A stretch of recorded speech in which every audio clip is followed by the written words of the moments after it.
Good morning, sir. I must commend you on your eloquent speaking fashion. You obviously have become are a well-educated gentleman. It might be of interest to have you spend a couple of minutes telling us of your background, because you really do speak beautifully and and are completely in command of yourself as a speaker.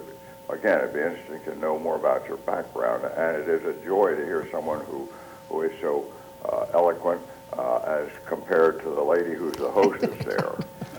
Thank you. He says it every time. I really welcome that question because it goes further to explaining how someone like myself becomes homeless. And like a lot of people throughout life, you have your ups and downs, and I've been very successful in different ways, and then I've had my down moments. But always there was that ability to work and earn income that would bring me back. And then suddenly when the health went, that was no longer possible. But earlier in life, I started as a journalism major at West Virginia University. And to get to West Virginia University, I was sent there through the efforts of 5 ladies who didn't have too much at the time. And those are the ladies that I dedicate the book to in the beginning of Homeless and Hopeless. These ladies put up the money to send me to West Virginia University, and for the first 2 years I did very, very well. I was, as I say, a journalism major, but then in my 3rd year I joined a fraternity, and I changed my major. I changed from my major from being a journalism major to beer drinking 101. And the beer drinking 101 was the end of my journalism career. However, there were other factors in ending my journalism aspirations. One was that I had at that time an article published in a now defunct magazine called True Police Cases. And the article was a true story about a murder in West Virginia. And the article came out, had a nice byline, and I received $500. At that time, we're going back 50 years, $500, I don't know, would be worth at least a couple, 3,000 today. And it was great except for one thing: I didn't recognize the article. And it was quite a blow. And I came to realize that going ahead with a journalism career, my dream of becoming an instant feature writer or columnist, it was going to take a long time, and at that time I didn't want to wait. So I went on, and I had some ups and downs in business, and finally wound up in Florida and writing the book. But I might say something else too about my time here in Palm Beach as to how people become homeless. The other evening I had a wonderful, wonderful opportunity to address the congregation at a church called Westgate Tabernacle. And as I addressed the group, something struck me very interesting. I was looking out at I'd been told were a lot of homeless people would be there, but everyone seemed to be dressed well. And so as I talked on, I became interested, and things started going through my mind that I'd heard from Carl House or from the pastor, Pastor Avis, that they had people who were coming in who had been sleeping in their cars, their automobiles, and people who were actually sleeping on the floor of the church some nights. So I did something I usually don't do in my talks. I had the impulse and suddenly asked, I know it's embarrassing to some of you, but those of you who aren't embarrassed by it, could you raise your hands and indicate if you are homeless? And more than half, I would say at least 3/4 of the audience, the arms shot up. And again, I'm looking at an audience of well-dressed people. As it turns out, in pursuing it, in Palm Beach County, there are a lot of people, including some very beautiful and attractive young ladies, educated, and so forth, who have a couple months ago been laid off at one or more of the places in Palm Beach County that are also, like the rest of the country, enduring layoffs. When they got laid off, some of them couldn't pay their rent. They got behind in their rent immediately. So now a couple months later, they have no place to stay.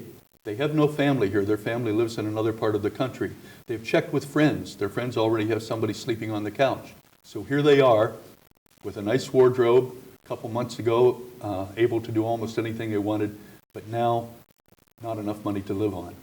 And that struck me as very, very interesting. And One of the big things that I take away from Palm Beach County is the efforts of so many people and so much they're doing. We've talked about Carl House as one of the examples of the lay people who are out there working tirelessly. Also the work that's being done at the Center of Hope at the Salvation Army. These people, there's only 85 unfortunately who can be housed at one time. They come on referrals. Then there's the work at the Westgate Tabernacle. There's Family Promise. These are all wonderful groups, but overall, I got a sense of denial in Palm Beach County that the people are not yet aware or willing to admit that they have a homeless problem here, which like the rest of the country they do. And when you have 500 or 600,000 people across the country being laid off each month, you can bet that there's a percentage of them in each country, no matter how wealthy across the nation. Thank you, Bill. I think at this time I would like to introduce Carl House, if you could put the camera on Carl over here. Carl is responsible for bringing Bill to us and certainly introducing me to the book. I met Carl through Judy Kraft. Judy and Bill have worked together on a number of projects. I guess you could classify under Saving the World category. And certainly Carl has spent a lot of his time on this phenomenon of homelessness. And I'd like him to say a few words about how he came to meet Bill and your involvement in this program, Carl. I'm part of the Episcopal Church, not as a clergy person, but as a member of St. Gregory's Episcopal Church. And we have something called Episcopal Charities, which is the major vehicle by which we give grants to the programs that we want to help. And the annual meeting of Episcopal Charities this year was a month ago, January 15th. I went, and the keynote speaker was Bill Laney. So someone in the Episcopal Church has recognized that there is this man who's very articulate and who's written a book that can help us understand a very serious, difficult subject that, as Lee correctly says, we're way behind on in understanding in Palm Beach County. There are other people that can teach us, and we have a task force for addressing the subject of homelessness in Palm Beach County that's led by our County Commission Chairman, Jeff Coons.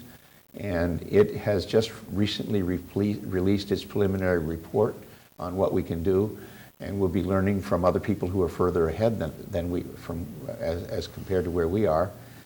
So I believe that there is going to be progress made, but it's very important that we have people like Bill who can help us understand it in ways that enlist our sympathies or our concern, instead of the prejudices that lots of us have. Well, thank you, Carl. And I think we've had a very wonderful presentation by you, Bill. Thank you, Lee. Is there one thing that I could add that perhaps I should not have forgotten to mention?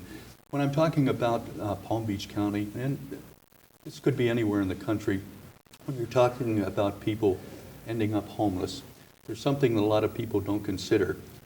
There's a chapter in the book titled, "It's Expensive Being Homeless."